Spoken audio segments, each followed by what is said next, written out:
धन्यवाद बच्चों, मैं संतोष सम्राट आइडियल कोचिंग में आपका स्वागत करते हैं। आइए हम बात करते हैं आज हम क्रोमोसोम के बारे में, गुणसूत्र के बारे में, क्योंकि कुछ बच्चों का कहना है कि सर गुणसूत्र किस जीव में कितना गुणसूत्र पाया जाता है, इसके बारे में एक अलग से वीडियो बनाइए। तो हम ठीक है, आज जो है हम इसके बारे में चर्चा करते हैं गुणसूत्र के बारे में कि गुणसूत्र किस जीव में कितना गुणसूत्र पाया जाता है, उसमें किस जीव में कितना द्विगुणित गुणसूत्र की संख्या है, कितना एक गुणित गुणसूत्र की संख्या है, यानी हैप्लॉइड और डिप्लॉइड के बारे में अब चर्चा करते हैं। तो आइए बात करते हैं। सबसे पहले कुछ इसका बेसिक इंपोर्टेंट पॉइंट बता देते हैं कि गुणसूत्र क्या है। तो ध्यान दीजिएगा, सबसे पहले बात करते हैं कि गुणसूत्र जो होता है, जैसे कोशिका हो गया, तो कोशिका के बीच में केंद्रक पाया जाता है। तो इस केंद्रक में जो है केंद्रक द्रव होता है, इसमें एक धागे के समान संरचना होता है जिसको हम लोग क्रोमेटिन नाम देते हैं। तो क्रोमेटिन जो होता है यह पतले धागे के समान संरचना है। यह क्रोमेटिन जो होता है यह डीएनए प्लस हिस्टोन प्रोटीन का बना होता है। तो डीएनए और प्लस प्रोटीन का बना होता है। यह जब कोशिका विभाजन होता है तो कोशिका विभाजन के समय यह क्रोमेटिन जो है मोटे धागे के समान संरचना में बदल जाता है, जिसको हम लोग क्रोमोसोम या गुणसूत्र कहते हैं। कोशिका के बीच में केंद्रक पाया जाता है। केंद्रक के अंदर जो होता है केंद्रक द्रव में, केंद्रक जिसको हम लोग न्यूक्लियस कहते हैं, तो केंद्रक द्रव में जो है धागे के समान पतले संरचना पाया जाता है, जिसको हम लोग क्रोमेटिन कहते हैं। इस क्रोमेटिन का खोज सबसे पहले फ्लेमिंग ने किया था। फ्लेमिंग एक वैज्ञानिक का नाम है, वही सबसे पहले इसके बारे में बताया था। तो फ्लेमिंग ने सबसे पहले क्रोमेटिन के धागे के समान संरचना जिसको देखा था केंद्रक के अंदर, उसका नाम क्रोमेटिन रखा। यह क्रोमेटिन जो बना होता है डीएनए प्लस हिस्टोन प्रोटीन का बना होता है। जब कोशिका विभाजन होता है, जब सेल डिवीजन होता है, तो सेल डिवीजन के समय यही क्रोमेटिन जो है डेंस यानी कि घना और मोटे धागे के समान संरचना में बदल जाता है, जिसको हम लोग गुणसूत्र या क्रोमोसोम के नाम से जानते हैं। तो क्रोमोसोम जो होता है, यह क्रोमोसोम, एक क्रोमोसोम में दो क्रोमेटिड होता है। एक क्रोमोसोम में दो क्रोमेटिड होता है, जिसको हम लोग सिस्टर क्रोमेटिड कहते हैं। और दोनों क्रोमेटिड जिस बिंदु पर जुड़ा रहता है उसको हम लोग सेंट्रोमियर के नाम से जानते हैं। तो यह जो है सेंट्रोमियर, तो यह क्रोमोसोम का संरचना है। इस क्रोमोसोम में दो क्रोमेटिड होता है और दोनों क्रोमेटिड जिस बिंदु पर जुड़ा रहता है उसको हम लोग सेंट्रोमियर के नाम से जानते हैं। और प्रत्येक क्रोमोसोम पर लगभग 30 से 40 हजार जीन पाया जाता है। यह जीन जो होता है जो डीएनए का छोटा स्मॉलेस्ट टुकड़ा है, डीएनए के स्मॉलेस्ट इकाई को हम लोग जीन कहते हैं, जो एक पीढ़ी से दूसरे पीढ़ी में यानी एक जनरेशन से दूसरे जनरेशन में या लक्षणों को लेकर जाता है। तो 30 से 40 हजार जो है जीन पाया जाता है एक क्रोमोसोम पर। और जीन जो होता है वह डीएनए के एक छोटे टुकड़ों को कहा जाता है। तो याद रखना है कि क्रोमोसोम यह क्रोमेटिड का ही रूप है, यह क्रोमेटिन का ही डेंस रूप है, परिवर्तित रूप है। जो क्रोमेटिड ही धागे के समान, मोटे धागे के समान संरचना में बदल जाता है कोशिका विभाजन के समय, जिसको हम लोग गुणसूत्र या क्रोमोसोम कहते हैं। एक क्रोमोसोम में दो क्रोमेटिड होता है। दोनों क्रोमेटिड जिस बिंदु पर जुड़ा रहता है उसको हम लोग सेंट्रोमियर के नाम से जानते हैं। इसका टर्म पर क्रोमोसोम का जो टर्म दिया था, नाम दिया था, वो वाल्डेयर एक वैज्ञानिक है, वह वाल्डेयर नामक एक वैज्ञानिक ने इसका टर्म दिया था। तो ध्यान रखना है कि गुणसूत्र में हम बात करते हैं कि गुणसूत्र एक टर्म आता है हैप्लॉइड, एक होता है डिप्लॉइड। हैप्लॉइड को हम लोग अगुणित यानी एन से सूचित करते हैं और डिप्लॉइड को हम लोग 2n से सूचित करते हैं। तो 2n का मतलब होता है द्विगुणित, जिसमें गुणसूत्र की संख्या द्विगुणित रूप में रहता है। और जब द्विगुणित में जब अर्धसूत्री विभाजन होता है, जैसे गैमिट में, गैमिट का जो फॉर्मेशन होता है, तो वही 2n जो है n में बदलता है, यानी गुणसूत्र की संख्या, क्रोमोसोम की संख्या आधी हो जाती है। जैसे एक माइटोसिस डिवीजन की अगर बात करते हैं, तो माइटोसिस डिवीजन में क्या होता है कि अगर एक क्रोमोसोम है वह बढ़ करके दो क्रोमोसोम में बढ़ जाता है, जिसमें क्रोमोसोम की संख्या, अगर मनुष्य की अगर बात करते हैं तो क्रोमोसोम अगर 46 मनुष्य में होता है, तो जब माइटोसिस डिवीजन होता है तो गुणसूत्र की संख्या 40 यानी रह जाती है, 46 ही रह जाती है। अगर अर्धसूत्री विभाजन की बात करते हैं, मायोसिस डिवीजन की अगर बात करते हैं, तो मायोसिस डिवीजन में क्या होता है कि अगर 46 क्रोमोसोम अगर मनुष्य में है तो यह बढ़ता है, तो दो क्रोमोसोम में दो बढ़ जाता है, दो भाग में 23 और 23 हो जाता है जब गमीट का फॉर्मेशन होता है। और फिर तो यहाँ से यहाँ तक का जो बोलते हैं उसको फर्स्ट मायोसिस डिवीजन बोलते हैं। फिर यह 2 से 4 बनता है, तो 4 में इसको बोलते हैं सेकेंड मायोसिस डिवीजन, तो 23 ही रह जाता है। तो फर्स्ट मायोसिस डिवीजन जो होता है उसमें गुणसूत्र की संख्या आधी हो जाती है, जबकि सेकेंड मायोसिस डिवीजन होता है उसमें गुणसूत्र की संख्या उतना ही रहती है। तो सेकेंड मायोसिस डिवीजन व माइटोसिस डिवीजन की तरह ही होता है। तो याद रखना है कि मायोसिस डिवीजन यानी अड़सूत्री विभाजन में गुणसूत्र की संख्या आधी हो जाती है।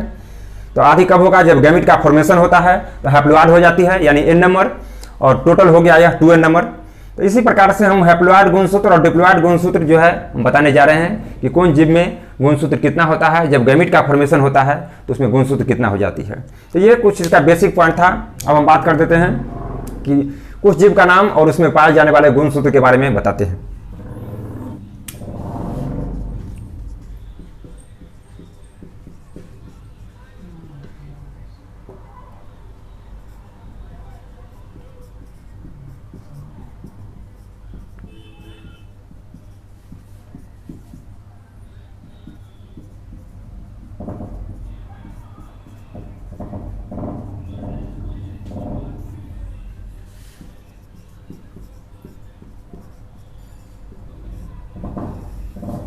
कुछ जीव का नाम एवं उसमें पाए जाने वाले गुणसूत्र की संख्या।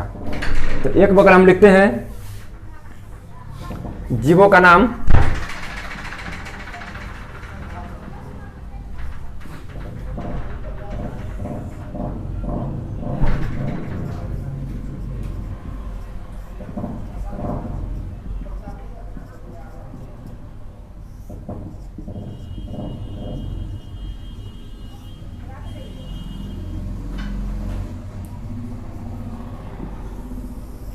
तो n और 2n, n हो गया डिप्लॉइड और 2n हो गया हैप्लॉइड। तो जीवों का नाम लिखेंगे, उसमें जो 2n जो गुणसूत्र की संख्या है वो, और गैमेट में जो गुणसूत्र बनेगा वो, दोनों के बारे में हम चर्चा करते हैं। तो आइए पहले बात करते हैं मनुष्य की। तो मानव में गुणसूत्र की संख्या जो होता है, कुल संख्या 46 होती है, 2n डिप्लॉइड, और इसका आधा जब गैमेट का फॉर्मेशन होता है तो इसमें 23। उसी प्रकार से दूसरा हम अगर बात करते हैं, जैसे चिंपांजी की बात करते हैं, चिंपांजी में 48 होता है, इसका आधा जो हो जाएगा 24 हो जाएगा। आलू की बात करते हैं तो आलू में भी गुणसूत्र 48 होता है, इसका भी आधा जो हो जाएगा वो 24 होता है। उसी प्रकार से हम तंबाकू की बात करते हैं, तंबाकू में भी जो गुणसूत्र होता है 48 होता है, इसका आधा 24 हो जाएगा, गैमेट फॉर्मेशन होगा तो। इसी प्रकार से किसी भी जीव की बात करते हैं, जैसे मेढक की बात करते हैं तो मेढक में 26 होता है, इसका आधा जो हो जाएगा आपका 13 हो जाएगा। कबूतर की अगर बात करते हैं तो कबूतर में गुणसूत्र जो है 80 होता है, इसका आधा 40 हो जाएगा। कुत्ता में हम बात करते हैं, डॉग में हम बात करते हैं तो कुत्ता में जो होता है 78 होता है, इसका आधा जो हो जाएगा 39 हो जाएगा यानी 39। इसी प्रकार से हम बिल्ली की बात करते हैं तो बिल्ली में गुणसूत्र की संख्या जो होता है 38 होता है, इसमें इसका आधा जो है 19 हो जाएगा। उसी प्रकार से हम चूहा की बात करते हैं, रैट का, तो चूहा में जो गुणसूत्र की संख्या होता है, या किसी किसी बुक में 42 लिख देता है, किसी किसी बुक में 40 लिखता है, 40 लिखता है, तो इसका आधा 21 होगा, या अगर 40 है तो इसका 20 हो जाएगा आधा। तो इस प्रकार से आपको ध्यान से याद करना। कुछ हम आपको कुछ स्पेशल ट्रिक बता देंगे कि कैसे इसको याद रखना है। तो रट करके भी याद कर सकते हैं, कुछ ट्रिक से भी याद कर सकते हैं। तो मानव में याद रखिएगा गुणसूत्र की संख्या 40 सबको याद रहता है। मनुष्य में गुणसूत्र की संख्या 46 होता है, मनुष्य के एक कोशिका में गुणसूत्र की संख्या 46 होता है, इसका आधा गैमेट में जब बनेगा तो 23 हो जाएगा। चिंपांजी की बात करते हैं तो 48 होता है, 24 हो जाएगा। आलू का जो है 48 होता है 2n, तो n हो जाएगा 24। तंबाकू में भी 48 होता है तो इसका आधा हो जाएगा 24। तो ये लगभग 3 को आपको याद करने में कोई परेशानी नहीं होगा। चिंपांजी में, आलू में और तंबाकू में, तीनों में समान होता है, 48 होता है, जिस गैमेट बनने के समय यह आधा हो जाएगा 24। मनुष्य में याद ही रहेगा 46 होता है। मेढक में 26 है, 26 है तो इसका आधा 13 हो जाएगा। कबूतर में याद रखना है 80 होता है, इसका आधा 40 हो गया। कुत्ता में याद रखना है 78 है, इसका आधा 39 यानी 39 हो गया। बिल्ली में याद रखना है 38 होता है, इसका आधा 19 हो गया। उसी प्रकार से चूहा में जो होता है यह 40, किसी किसी बुक में 42 लिखेगा तो 21 इसका जो है आधा हो जाएगा और 20 हो गया। इसी प्रकार से बहुत सारे जीव है जिसको हम याद करेंगे, तो इसको जल्दी से इतना को नोट कीजिए, वीडियो को पॉज करके फिर हम आगे बताते हैं। कुछ जीव का और नाम बता रहे हैं, उसमें पाए जाने वाले गुणसूत्र।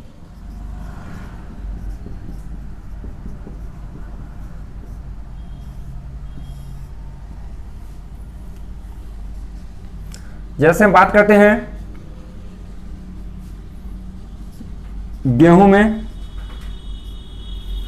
होता है 42, 21 हो जाएगा इसका आधा। उसी प्रकार से हम धान में बात करते हैं तो धान में होता है 24, इसका आधा हो जाएगा 12। मक्का की बात करते हैं, मक्का में होगा 20, इसका आधा हो जाएगा 10। सेब में बात करते हैं, सेब का भी हो जाएगा 24 होता है, इसका आधा हो जाएगा 12। इसी प्रकार से हम खरगोश की बात करते हैं तो खरगोश में होता है 44, इसका आधा हो जाएगा 22। घोड़ा की बात करते हैं, इसमें होता है 64, इसका आधा हो जाएगा 32। मच्छर की अगर बात करते हैं तो मच्छर में होता है 6, इसका हो जाएगा 3। एस्कैरिस की बात करते हैं, एस्कैरिस में होता है गुणसूत्र की संख्या 2, इसका आधा हो जाएगा 3। ऑफियोग्लोसम सबसे अधिक अगर बात करेंगे तो ऑफियोग्लोसम में होता है, ऑफियोग्लोसम में जो है पौधा की मेद सबसे ज़्यादा इसी में पाया जाता है 1260, इसका हो जाएगा 680।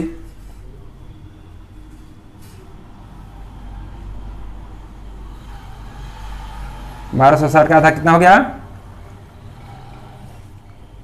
30, 630, 630 हो जाएगा। उसी प्रकार से औलोकेंथा, औलोकेंथा एक जंतु है, उसमें कुल गुणसूत्र की संख्या 1600 होता है, इसका आधा हो जाएगा 800। तो इस प्रकार से आप याद कर सकते हैं कि गेहूं में गुणसूत्र जो होगा डिप्लॉयड हो गया 42 हो गया, इसका आधा 21। धान में 24 होता है, इसका आधा हो गया 12 हो गया। मक्का में 20 होता है, इसका आधा हो गया 10। सेब में 24 होता है, इसका आधा हो गया 12। खरगोश में 44 होता है, इसका आधा हो गया 22। घोड़ा में 64 होता है, इसका आधा हो गया 32। मच्छर में 6 होता है, इसका आधा हो गया 3। एस्कैरिस में 2 होता है, इसका आधा हो गया 1। ऑफियोग्लोसम में 1260। ऑफियोग्लोसम एक फर्न है, एक पौधा है, ट्रेडोफाइट के अंतर्गत आता है, इसका 1260, इसका आधा हो गया 630। औलोकेंथा में हो गया 1600, इसका आधा हो गया 800। इस प्रकार से आप इसको याद कर सकते हैं, रट करके याद कर सकते हैं। और हम समझते हैं कि इसमें आपको कोई तरह की परेशानी नहीं होना चाहिए। डिप्लॉयड गुणसूत्र की संख्या याद रखिए, 2n याद रखिए। 2n याद है तो आपको आधा याद अपने आप हो जाएगा कि जब गैमीट बनता है और सूत्री विभाजन होता है तो गुणसूत्र की संख्या आधी हो जाती है। तो आप डिप्लॉयड नंबर याद रखिए तो हैप्लॉयड में आपको कोई तरह की परेशानी नहीं होगा, अपने आप उसका आधा कर लेना है। तो याद करने के लिए कुछ ट्रिक है, जैसे हम बात करते हैं, जैसे बिल्ली हो गया, चूहा हो गया, गेहूं हो गया, खरगोश, मनुष्य, इसके बाद आ गया आलू हो गया, तंबाकू,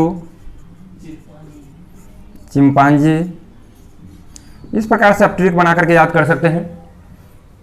बिल्ली में जैसे 38, चूहा में 40, गेहूं में हो गया 42, खरगोश में 44, मनुष्य में 46, आलू में हो गया 48, तंबाकू भी हो गया 48, चिंपांजी भी हो गया 48। तो कम से कम कुछ जो है अपना आप ट्रिक बना करके इसको याद कर सकते हैं। बिल्ली में गुणसूत्र की संख्या 38 हो गया, तो 2 का अंतराल है, 38 से 2 में जोड़ेंगे तो 40 हो गया। बिल्ली के बाद चूहा, चूहा में 40, फिर 2 का अंतराल है, गेहूं में 42 होता है, फिर 2 का अंतराल है, खरगोश में 44 हो गया, फिर मनुष्य में 44 के बाद 2 का अंतराल है, इसमें 46 हो गया। आलू तो 46 के बाद 48 हो गया, और 3 को में 48 होता है, आलू में, तंबाकू में और चिंपांजी में। तो ऐसे भी याद रख सकते हैं कि बिल्ली जो है चूहा को रेंगदाएगा, खहेड़ देगा तो भाग जाएगा जो है गेहूं में। गेहूं में रहता है खरगोश, खरगोश को पकड़ेगा आदमी, और आदमी जो है आलू खाता है, खैनी खाता है और चिंपांजी के साथ रहता है। तो इस प्रकार से आप ट्रिक बना करके आपको याद कर सकते हैं। ये कोई ट्रिक किताब में लिखा हुआ नहीं मिलेगा, ये अपना बताया हुआ ट्रिक है, कुछ अपना याद करने के लिए कि बिल्ली में जो है 38 है, 2 का अंतराल है, इतना याद रखना है, 2 का अंतराल है कि बिल्ली जो है ऐसे चूहा को मारेगा, चूहा भागेगा। गेहूं में जो रहता है खरगोश, खरगोश को पकड़ेगा आदमी, आदमी खाता है आलू, तंबाकू खाता है आदमी, और चिंपांजी के साथ रहता है। तो इस प्रकार से आप कुछ ट्रिक बना करके गुणसूत्र को याद कर सकते हैं। इसमें किसी भी तरह का परेशान नहीं होना चाहिए, और इसको याद करके वीडियो को पॉज करके लाइक और इसको कॉपी पर नोट करके और अच्छा से याद करना है। और अधिक से अधिक वीडियो को शेयर कीजिए, लाइक कीजिए, कमेंट कीजिए, और अगर किसी तरह की परेशानी समझने में हो तो आप इसको कमेंट करके पूछ सकते हैं। फिर हम अगले वीडियो में अगले टॉपिक लेकर आते हैं। तब तक के लिए धन्यवाद। जय हिंद, जय भारत।